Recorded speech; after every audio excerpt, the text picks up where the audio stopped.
I would describe my time away from my mother when she migrated from Jamaica to Canada as very confusing. I was confused.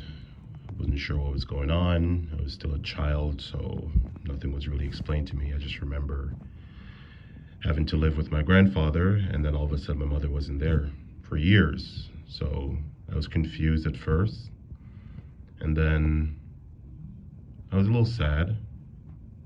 Definitely sad because I missed her.